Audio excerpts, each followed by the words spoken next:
हजरात, आज हम एक नमाज के अहम मसले को सीखने जा रहे हैं। सबसे पहले तो मैं ये समझा देना चाहता हूं कि ये जो मैंने हेडिंग लगाया है मसबूक के अहकाम, और फिर उसके फौरन नीचे ये लिखा है मसबूक किसे कहते हैं।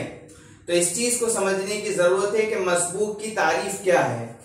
तो इस बात को जानिए कि मसबूक उस शख्स को कहा जाता है जो शुरू ही से इमाम के साथ जमात में शरीक ना हो, यानी उसकी एक या दो रकातें चली गई हो, उसके बाद इमाम के साथ आकर के जमात में उसने शिरकत की हो, तो ऐसे शख्स को कहा जाता है मसबूक। तो मसबूक के क्या अहकाम हैं? यूं तो उसके बहुत सारे अहकाम हैं कि उसको किरात किस तरीके से करनी है, बाद में जब वो खड़ा होगा तो उसे सना पढ़नी है नहीं पढ़नी है, ये सारे अहकामात हैं। लेकिन मैं एक अहम मसले की तरफ तवज्जो दिलाने की कोशिश कर रहा हूं, और वो ये है कि जब इमाम कादा अखीरा में बैठेगा और वो शख्स उसके साथ एक दो रकात जाने के बाद जो शरीक हुआ है इमाम के साथ, अब वो भी जब इमाम के साथ कादा अखीरा में बैठेगा तो उसे क्या पढ़ना है। बहुत से लोगों को ये मसला ही मालूम नहीं है।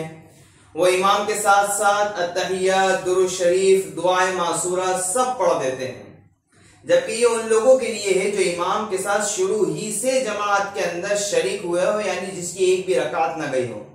लेकिन अगर किसी की एक या दो रकात चली गई तो अब उसके लिए क्या हुक्म है। वो कादा अखीरा में जब इमाम अत्तहियात के लिए बैठेगा तो ऐसी सूरत में उसको क्या पढ़ना है।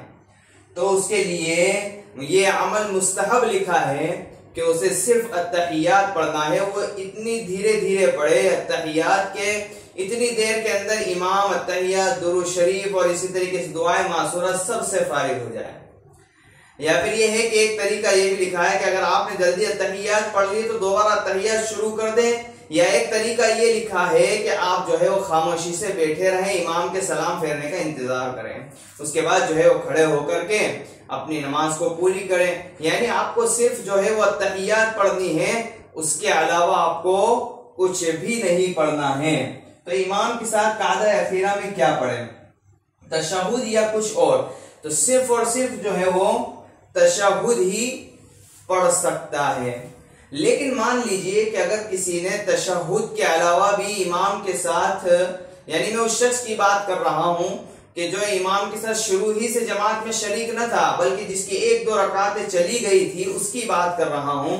तो अब अगर उसने इमाम जब अत्तहियात में आखिरी रकात में बैठा है, अब उसको पढ़ना चाहिए था सिर्फ अत्तहियात, लेकिन अत्तहियात के अलावा अगर उसने आगे दुरूद शरीफ और इसी तरीके से दुआए मासूरा भी पढ़ दिया तो क्या उसकी नमाज होगी?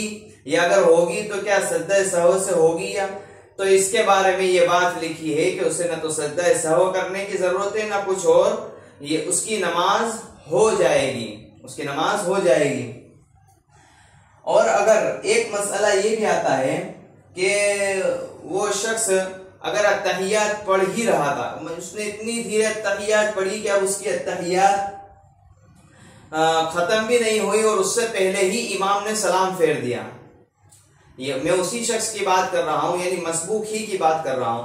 अगर इसने सलाम फेर दिया, इमाम ने उसके अत्तहियात पढ़े बगैर, यानी आधी अत्तहियात हुई थी मिसाल के तौर पर और इमाम ने सलाम फेर दिया, तो अब ये शख्स क्या करेगा? अपनी बकिया रकात के लिए फौरन खड़ा हो जाएगा या अत्तहियात पूरी करेगा? तो इसके लिए गुंजाइश है कि ये बैठ करके अपनी अत्तहियात पूरी कर ले और उसके बाद खड़ा हो जाए, और अगर यूं भी खड़ा हो जाएगा तो ऐसी सूरत में उसकी नमाज हो जाएगी। तो ये मसबूक के मुतालिक कुछ मसला था जिससे अक्सर आवाम जो है वह नावाकिफ है। सोचा कि आज इसकी जरूरत थी, इसलिए इस मसले को बयान कर दिया। अल्लाह ताला हम सबको अमल की तौफीक दे।